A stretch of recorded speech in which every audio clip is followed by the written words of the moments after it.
All Ladies and right, gentlemen, Australia. when Australia had a sea, honestly, with how horrible it is over there. How do you guys survive? I'm gonna ask Australians in chat. How do you guys survive over there? With the death ratio probably being the highest in the world, like everything wants to kill you over there. How does one survive? Like, on a real talk, like, I've seen that you guys found like a new spider that is like just a bigger version of Oh my God. already the world's deadliest spider, and then you just found a bigger version of it. Like, what's going on over there? Right? What Australia even about? All right, it's why is it the world's sandbox on this hardcore mode? Australians are built different. That's what I'm seeing. That's what I'm seeing. Honestly speaking, Yeah. right? All right, chat. No need for that language here for this. Come on now. All right. With that being said, let's get right into it. I'm increasing. I'm imagining that Australia, when it had an ocean, probably sucked. It probably sucked. Entire planet. You've got white sand beaches, meandering rivers, sprawling Oh, that's savannas, pretty. and tropical forests, making it a true nature paradise. And yet, there is Nice one fact. teeny tiny problem, which is that all of these beautiful places are inhabited by about the most messed up animals nature currently has in its They're arsenal, about to jump you. ranging Yeah. from venomous everythings to Yeah. giant predatory Yeah. reptiles and fish that could remove a limb or two Crocodiles. with ease. And Bull while not sharks. exactly apocalyptic, Australia does have more animal deaths than even the USA, despite having 13 times less people and having a significantly higher level of healthcare for the average person. Therefore, I if you mean, ever with take that a many vacation animals there, I kind of need to. down under, Yep, just yep, be a yep. little mindful of where you step or swim. Oh, yeah. Yeah. But, Yeah. regardless of how it is now, you can take Oh, solace my in bro the wants to fact fight. that Bro's Australia fight. is Bro, he's actually winning, much more bro. You're safe getting today jumped by a than it kangaroo. was in the Get past. up. With As Get through up. time, it seems to have followed the rule where the farther you go back, the more messed Yeah, up. have you seen this one? There's like a big ass lizard that lived there. What? Yeah, I forgot. We covered it when we were doing analog horror for dinosaurs of animals coming back from prehistoric times. They brought up this one. Fuck. What was it called? I remember. What was it called? What is it called? What's it called? Something lizard. No. Maybe something Malia. Something Malia. I don't remember it. Something Malia. I forgot. Magmalia? Mogmalia? I don't remember, but something like that. Everything becomes. And I do mean everything. For Oh my example, God. just 50,000 years ago, the Jeez. Australians were already dealing with the largest No! land lizard ever, Yeah. giant snakes, marsupial predators, and terrestrial Ew. crocs that could sprint Right. across land.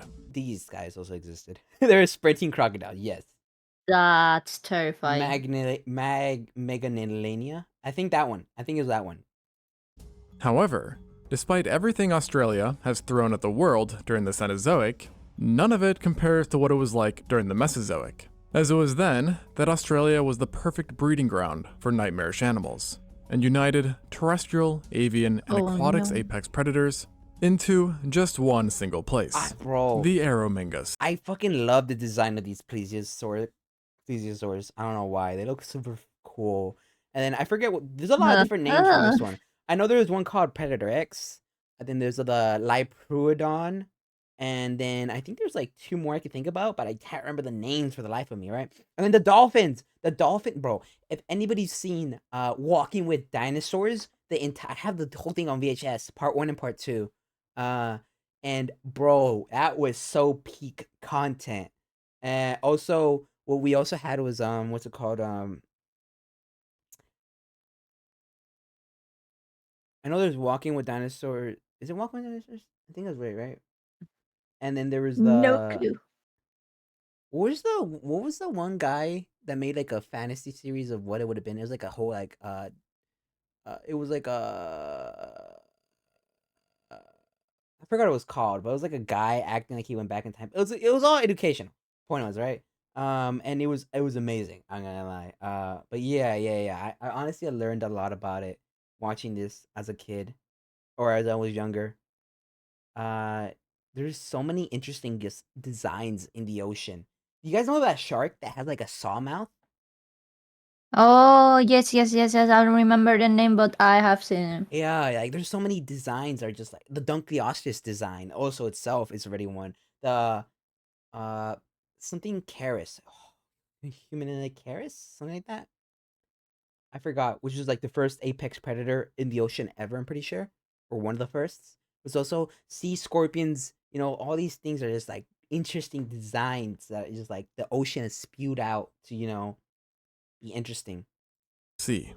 Not but While to be the efficient, continent but like today it's is very surrounded by interesting. water, it is for the most part still a very dry piece of land, with only 4% of its surface being covered by water. Yet during the late Cretaceous, it was the opposite story, as at certain times, over 50% of the landmass was submerged by the Eromanga Sea, a vast ancient inland sea that had profound impacts on Australia and its wildlife. Scientists believe that it was created during the early days of the Cretaceous, when warmer temperatures caused a rise in global sea levels, resulting in the ocean flooding Australia from the north and reaching all the way to Eromanga, Queensland, which happens to be the furthest town from any coast, and the inspiration behind its name. Even for an inland sea, the Eromanga was extremely shallow, Look at that. being just a few tens of I love the meters or art. feet deep in some areas. It's But what cool. it lacked Yeah, in this depth, type of it art made up is for in cool. width, as it was over 2,000 kilometers, or 1,200 miles at its widest, and all in all, was about the same size as the Sea of Japan, but looked nothing like it, as its waters were unusually muddy, stagnant, and for the Cretaceous, cold, with the most southern points possibly seeing near freezing temperatures during the winter, a result of Australia having a lower latitude at the time. The art. And yet, this strange stagnant soup proved to be just what was needed for an explosion I love the of dolphin horrific ones. animals, as it created organic and iron-rich sediments, plus a variety of coastal habitats, attracting all sorts of life, leading to its waters and surrounding areas being just about the busiest place on the entire planet. Now, throughout a good chunk of the Cretaceous, the Eromanga Sea wasn't a place you'd want to be, but some points were definitely worse than others, and it reached peak nopeness during the Albian stage, which took place between 113 and 100 million years ago. Given that it was the Cretaceous, you might be thinking that if you fell into these murky waters, you'd be met with a titanic mosasaur, or perhaps two. But in reality, No. there was actually no mosasaurs at all in these Yeah. waters, as they had not yet evolved. Instead, this inland sea had a very different top dog, who would have given mosasaurs a good run for their money, and were arguably scarier, the pliosaurs.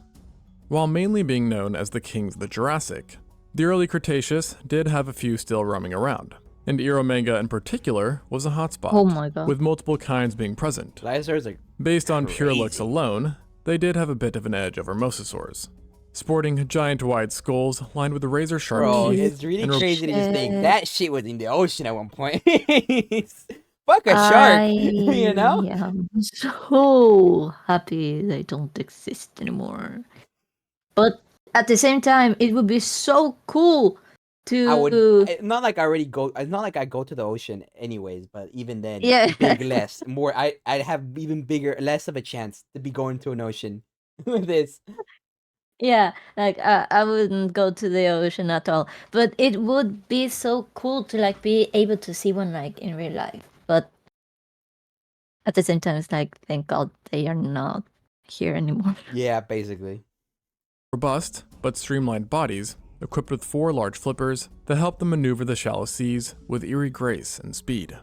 And among the bunch that called these prehistoric waters home, the most abundant, who also happened to be by far the biggest and baddest, was the Kronosaurus, who was one of the biggest Badass pliosaurs name. to ever live, and the biggest predator within the Eromanga, with adults reaching 11 meters or 36 feet long, and weighing over Bite 15 size. tons thanks to their Look at robust that word, builds, one bite. which actually made them heavier nom, than the nom. later giant mosasaurs. And this might not have been its final form, as 2 titanic specimens suggest a theoretical size of up to 13 meters or 43 feet, akin to the length of certain gray whales. Oh my god! So naturally, everything on this apex predator's body matched its stature, with its flippers all being longer than the average NBA player is tall, and its skull reaching sizes greater than anything seen in dinosaurs, minus ceratopsids, with one specimen having a head a third longer than any known T-Rex skull. Yep. Each of these massive domes came with 6 nom. pairs of pointed conical teeth that could be both recurved and lined with grooves, allowing for seamless, deep punctures as it bit into prey. And because each tooth had a very wide base, paleontologists assume it was specialized in hunting large animals, even more so than other pliosaurs, as its teeth were unique amongst its family. And not to mention that its bite force was also insanely powerful, with one test finding that an adult Kronosaurus could likely deliver over 27,000 newtons of force per bite, which is, 18 times the power of a tiger's bite, and more than enough to crush or punch holes straight through tough flesh, muscles, and bones. And to the dismay of all that lived in this sea. Oh, I remember this. I'm pretty sure this was towards the late Cretaceous? No, early Cretaceous. Point is, this is fish, by the way. This is fish. This is a regular fish of the day. I'm not gonna lie. I'm pretty sure these used to swim around in packs. I think I might be bullshitting here. And my memory is very vivid on these things. But I'm pretty sure this used to be in on packs. The middle one. Yes, the left one. Fuck no. If it were in packs, it'd be the most efficient pack in the fucking ocean. They'd eat it dry. But yeah, I'm pretty sure this. Well, at least as far as I'm aware, they didn't. As far as I'm aware, they didn't go in packs. Maybe pairs at best, but I don't think so. Dared to venture into it. Kronosaurus would have also had a massive appetite, as studies on its bone growth found an extreme level of metabolism which rivaled that of birds. Oh my god! Therefore, it's technically What, you not know seagulls could do that? No. Found an extreme You level. not know how ruthless birds are? No, I didn't know it could eat that Bro, if they can, they will eat anything. This is what I mean by animals. Animals don't eat us just because they can't half the time, because we can fight back and we're smarter. If He just swallowed. yes, if birds would try to eat anything and everything. If they were the size, I don't know, of a giraffe, they would be eating us. They would, 100%. Like a poor rabbit. No. Birds are ruthless. All right, birds are Yeah, ruthless. I know that. I know. Yeah. Metabolism which rivaled that of birds. Therefore, it's technically possible that each day, God. a large Kronosaurus needed to devour tons of food just to sustain itself, and its metabolism let it stay in the most southern, coldest parts of the Eromanga Sea. Therefore, if you took a swim and felt a little bit chilly, you'd probably know it was time to leave. Its voracious appetite is actually reflected by a wide range of other animals who were found with either bite marks in their skeletons or located directly within the stomach of a Kronosaurus. And to date, confirmed victims include giant turtles, plesiosaurs, fish, squid, large marine reptiles that were 60% of its own size, and even dinosaurs. So simply put, the Kronosaurus did not care what you were, it just cared if you had meat. So Arby's, watch out. But Damn, its big intense need on for flesh munching, ultimately too. created a lot more problems than it solved, with researchers noting that it had a very high juvenile mortality rate, with most specimens being immature and showing signs of cannibalism, which thus leads to the conclusion that the Kronosaurus's main obstacle might have been itself. The most prominent example of this was a 6-meter or 20-foot teenager, you could say, that was found with an eaten head. And I mean that literally, as the rest of its body was nowhere to be found. This kind of behavior has led some to think of the Kronosaurus as a croc-like animal behaviorally that attacked virtually anything that it came across. So think modern saltwater crocs, but much bigger. Yeah. But how much bigger, you ask? Well, let's ask. There we go. About 23 times heavier. What? And now you're probably wondering, what was that? Well, let's ask that too. There you go again. This is Aria, Opera's built-in AI tool designed to simplify your browsing experience. Is this an Opera? And you can easily open her It is command an line Opera. by using a quick It's gonna be shortcut, an Opera. where you can then ask her anything under the sun. Now, Opera is kind of like the Kronosaurus. It is which, Opera. It's an Opera cell. Let's just say, is a No, life's- and we're that is- skipping. And now, back to the video. Amazingly enough, despite its many intimidating traits and size, there were still predators out there willing to challenge its reign, even being known to take a bite out of it occasionally. Damn. Talk about the nerve. So, what Rasputin. Give 5 minutes into the slammer. Thank you. carnivore would be Oh my crazy god, enough to try it's this? snowing. Well, you only have It's to look snowing at our outside own for you right waters now? today. Because the answer is sharks. That's crazy. Don't you Like hate some snow? areas now, The do. Eromanga Sea was riddled with sharks, which was actually an uncommon trend for the time, as they hadn't fully re-established their dominance yet. Yeah. But in the closed, cold waters of this inland sea, they sure had, and were known to be present in virtually every corner of it. Honestly, sharks have the biggest flex, realistically speaking. Why? Because they survived everything. Or at Actually, least mostly of everything. They weren't always around, but they were one of the they're older than trees, by the way. Sharks are older than trees. sharks and crocodiles. But sharks are older than trees. They are. Yeah, sharks are older than trees, I'm pretty sure. That's crazy. Yes. Among the various kinds, the most successful and dominant were the lamniforms, better known as mackerel sharks, who, as you may know, are Mackerel. doing just fine. They are typically characterized by possessing Sharks make 2 dinosaurs dorsal look young. fins, Yep. an anal fin, True. 5 gill slits, and a mouth that extends behind the eye. And it's not unusual for these sharks to be quite feisty, leading to their scientific name, which means fish Wow. of prey. And their aggressiveness is further demonstrated by a Kronosaurus specimen that bore shark-shaped bite marks to its mandible. These particular set of bite marks were not fatal, and the victim in question was on the smaller side, meaning that sharks may have preyed upon the king in its youth. And sure enough, there are multiple young Kronosaurus specimens with shark bite marks on them.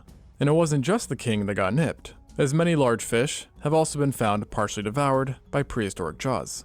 And among the perpetrators in this bloodshed, the most guilty was a type of Cratoxorhina-like shark, which is terrible news if you know anything about the contemporary Western Interior Seaway, as then you'd understand that Cratoxorhina was an absolute monster, Yep. reaching Goliath sizes and being capable of But that's staging just strikes sharks. at over 70 kilometers or 43 miles per hour, using its giant razor sharp I'm not surprised teeth by this to cause because this is shark catastrophic shit. You know, bleeding and trauma. sharks are wild. And Sharks these teeth are were just so efficient. serrated and sharp that it's led to it being nicknamed the Ginsu shark, after the famous Ginsu knives.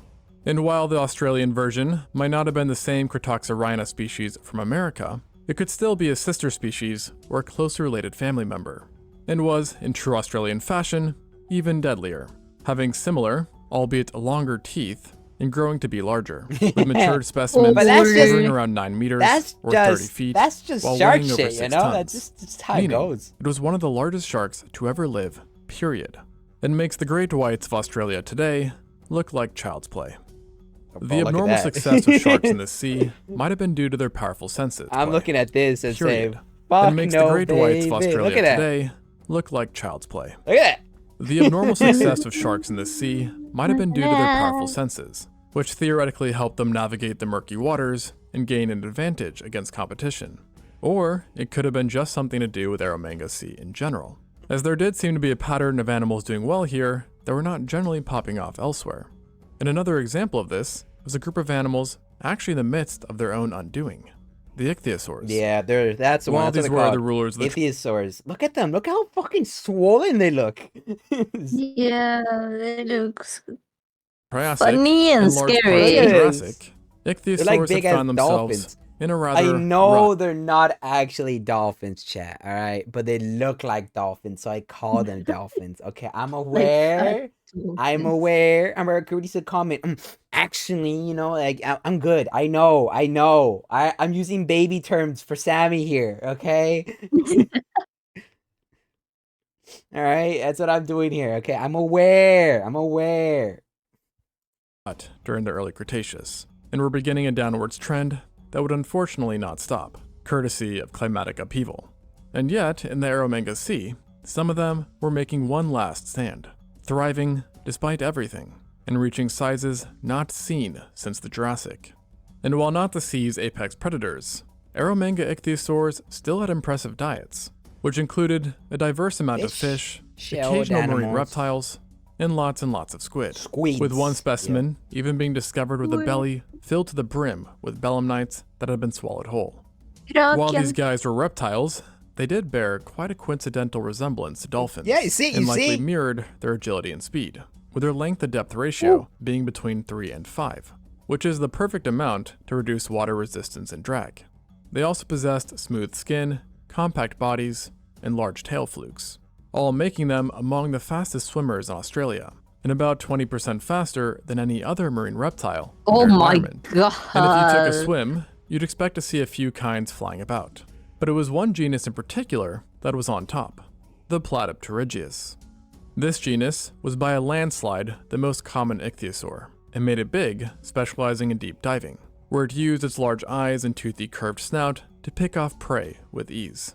And for its level of speed, this creature was impressively huge, measuring over 7 meters or 23 feet, providing it a certain degree of defensive and offensive prowess like the against biggest smaller snack, and though. medium-sized animals.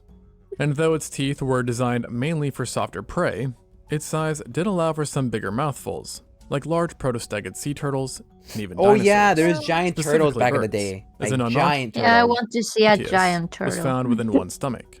However, its size did not come without Look how risks, fucking as it chunky did bring the looks. unwanted attention Yeah. of true giant killers. Yeah, that's the like one I know. Brontosaurus, with specimens being occasionally killed and partially eaten by them. There is also my God. evidence that these ichthyosaurs prefer to stick to the southern shores like the pliosaurs did, too, where they remained a staple until the very bitter end, being among the last ichthyosaurs to have ever lived. So, as you can see, No, the honestly- Eromanga achieved quite a reputation through its own Honestly, giant they deserve a creatures. different. Besides However, that, like that thing. Australia today, the prehistoric waters didn't only nail down massive monsters, but also perfected those that were just downright Ew. hard to look at. And the best example of Why this do were they non-shark show fish, who spiders? for the most part were actually pretty normal, with many kinds of halicomorphs, elapomorphs, albiliforms, Yeah, and but some fish Aspidoranchids look downright calling the sea ugly. home. But a couple of times, the fish went off the deep end, literally and metaphorically, in terms of look. For starters, there was the There's that Cephactinus-like kuyu that grew to be over 8 feet or 2.5 meters long. It Yep. had a big old ugly mouth that Oh, let it God. swallow down prey whole that was nearly its own size. Yep. So, you do the math.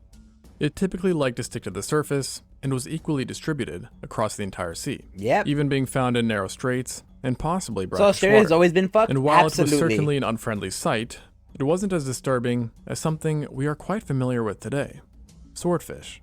Yeah, their long rostrums make them a bit odd and at times dangerous. I like But the swordfish I'm swordfishes. talking about was messed up for a completely different reason, its teeth. Now this probably sounds a bit strange, considering that Oh, modern that's how it's- swordfish are It toothless. looks But in like Cretaceous oh, shit. Australia, they were swimming Ah, just dental Australian fish, you know? abominations. And before getting ahead of myself, I should clarify that the swordfish I'm referring to were swordfish-like, not real ones, instead belonging to the now extinct Pachycormiform order. The one in Australia was specifically the Protosphaerina, who possessed teeth eerily similar in design to flat blades and were perfect for cutting, while being just as long as those seen in giant theropods, many times bigger than it. Wow, Oh, look at Which that, may a be why Spinosaurus paleontologists in originally accuracy. thought that this was a dinosaur. Another odd thing about this fish was its rostrum, which was reduced in length. This could be viewed as a good thing by some, since it limited its attack range, and yet in reality, this was actually terrible news, as it played a role in this creature's horrific killing method. Yeah, impale. They're lancers. Yo, chat. I think we found the fish that's locked in to the lancer type. You know, he's a lancer type fish. No, if sharks are brutes, the swordfish are lancers. You know, I know they impale the enemies. You know. And the Dunkleosteus is definitely I don't know if I say defense or full on attack. I'd say defense, right? And then and then I don't know what would whales be, because the whales around these times, not this times, but like right after, like when the megalodon existed, the whales were giving the sharks a run for their money. I'm not gonna lie. Whales aggressive. There was a specific whale that had teeth, like, and was like a full on, like, you know, a counter to megalodon. I'm pretty sure. Really? Yeah, I'll show you after I finish the video. But like, yeah. Hey, bro, animals have always been interesting. I'm gonna say, like, always fucking interesting. You see, through convergent evolution, the Protosphaerina achieved a build similar to the living swordfish, in that it was very streamlined and had massive fins that generated immense speeds that could be greater than 55 miles or 88 kilometers per hour. And of course, it used this speed to torpedo itself into prey, with the force being concentrated into its teeth and short-faced spear, resulting in the victim being literally sliced in half. And though not reaching the size of sharks, pliosaurs, and ichthyosaurs, this fish still was not a laughing matter, with adults touching 3 meters or 10 feet long. Ironically, while more harmless than the Protosphaerina, you also can't forget about plesiosaurs. Oh my And even god, They got a what goofy. Here the in the heck? Eromanga Sea, they were the most successful marine group from a diversity perspective, greatly ranging in distribution and size, with some being over 2 tons and 7 meters, or 23 feet long, and others only being slightly longer than a human. Though not monstrous hunters like the pliosaurs or sharks were, the plesiosaurs did have one major advantage, and that was their ability to adapt to different water salinity levels. Eee. Pliosaurs, sharks, ichthyosaurs, and fish were all usually found in just salt or brackish waters.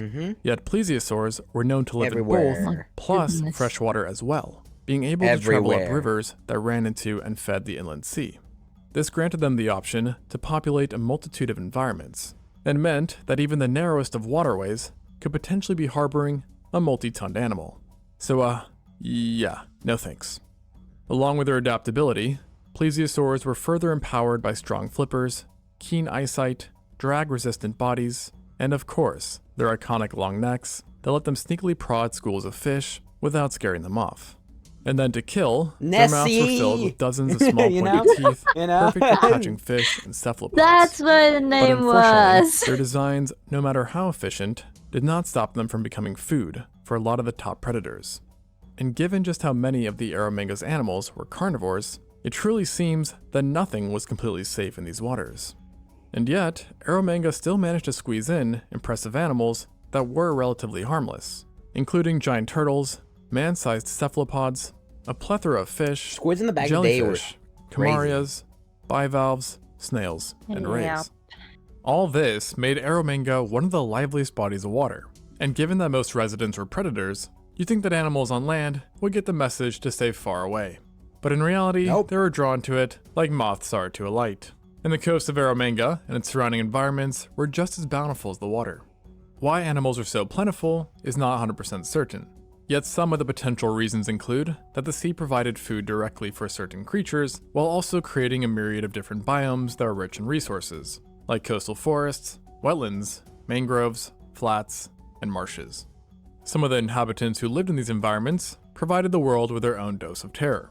So if you were dropped in the sea and somehow made it out in one piece, you'd still be screwed. Yep. Heck, even Yep. if you made it to land and didn't see anything around you, there could still be danger from above, as these areas bred giants of the skies. Danger Pterosaurs everywhere. here thrived off of the fish the waters provided, and gave way If to anything, some absolute Australia is units, nerfed now. including the largest non-Antarctic pterosaurs ever, the Anhangueridae.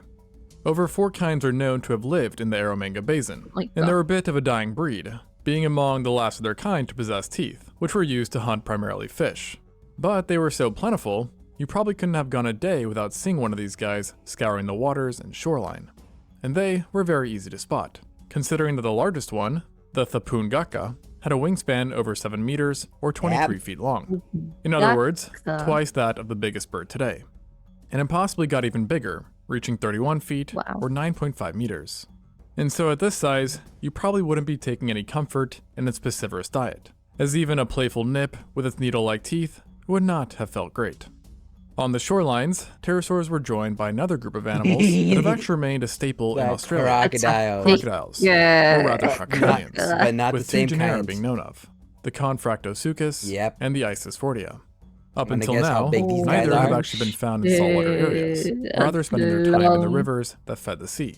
But paleontologists do believe that, like the saltwater crocs of today, these two might have ventured between fresh, brackish, and saltwater, using ambush tactics to take out animals venturing too zebra. close to the water's edge, or even marine animals within the water itself.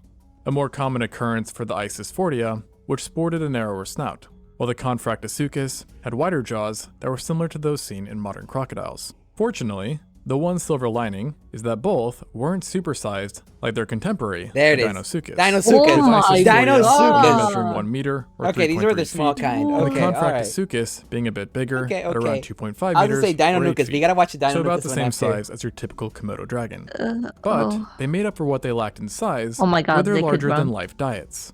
Because these guys, namely the Confractosuchus, had skull morphologies indicating a general diet of animals bigger than itself, which apparently included dinosaurs. as one specimen was found with an ornithopod within its abdomen, and another being unearthed right next to a sauropod that it was likely scavenging upon. Now, with all this said, though crocodilians and pterosaurs were no doubt deeply rooted in the area, it was still dinosaurs that reigned supreme on land, and they were surprisingly numerous near the Eromanga Sea, indirectly benefiting from the rich resources it provided. Yep. Additionally, the sea likely created various islands and blocked off certain sections of land, forcing many to cross or use beaches as walking paths. Located specimens show that virtually every type of dinosaur lived near Eromanga Sea, with sauropods in particular being quite widespread. And these sauropods weren't just any normal longnecks, but rather members of the infamous Titanosaur family, which to this day hold the title for the largest animals to ever walk. As of now, at least 5 genera called the land surrounding Eromanga home, including the Australotitan, Diamantinosaurus, Savannosaurus, Ostrosaurus, and the Wintotitan. Each one was well over 10 tons, and the biggest, the Australotitan, might have weighed more than 70, while growing 30 meters or 100 feet Yeah, long. I mean, I'm used to this making it the information, which biggest is why I'm not Australian going, animal ever, what? and Oh my about God. 7 times the size of a large elephant. I'm used to this information. These so absolute units likely fed on the trees and foliage provided by coastal that's forests, cute. and based on fossil Look locations, at that. typically Whoa. stuck The by leg rivers bone. and near beaches. There is also evidence that it was fairly normal for a sauropod to die close enough to the sea that it eventually got dragged out by No. waves, with paleontologists thinking they may have played a huge role in underwater communities, acting a bit like a prehistoric whale fall.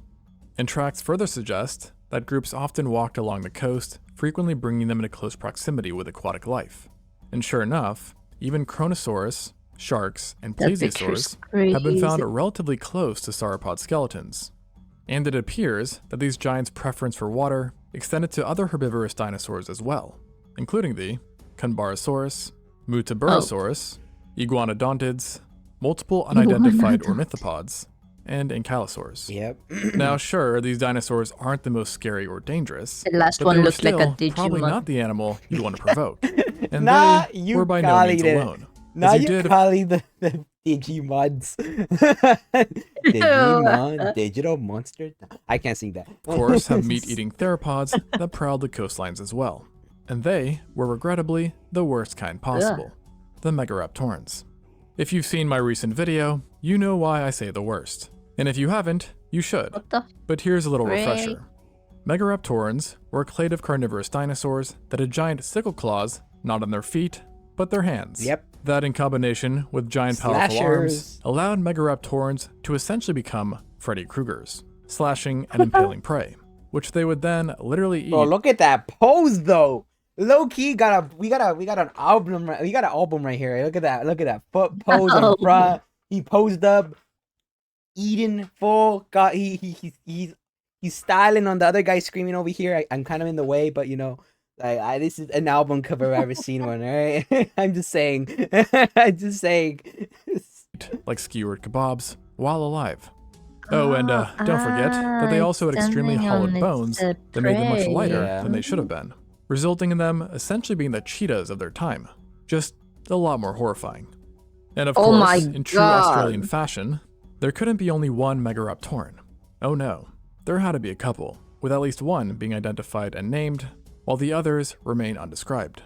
The classified genus, Australovenator, meaning southern hunter, is coincidentally the biggest Australian theropod known thus far, weighing around 310 kilos or 680 pounds, and reaching 6 meters or 20 feet long. Thanks to its build, if this predator spotted you at close distance, you'd probably have no hope in outrunning it. And you wouldn't just have to worry about being skewered, seeing that it also possessed God. serrated, recurved teeth Yeah. that let it easily Nom. gobble up animals and cut through their flesh like butter. Bites. It's honestly only natural that in prehistoric Australia, you'd have a group of predators ruling land that were nearly as creepy as the ones below. And even though they haven't been discovered in the Eromanga Basin, there is the chance that many other kinds of theropods kept the surrounding land a death trap as well, with the Laphrosaurinid and Tyrannosauroids both being found not so far from where the sea was situated. Then, to tie it all together, on top of the endless carnivores, there was also danger from Mother Nature itself. You see, for much of the early Cretaceous, Australia would have dealt with rampant flooding as the sea expanded, ruining animals, and in some cases, causing mass Oh drownings. no, he's like, well, There's even one discovery that hints at a group of Okay, yeah, dinosaurs I died. which ended up trampling one another during a likely attempt to outrun a flood. Frequent volcanic eruptions and subsequently tsunamis were also a thing too, as during the later days, volcanic activity in the region began to tick upwards. On land, this meant ash clouds, lava flows, and other unpleasantries.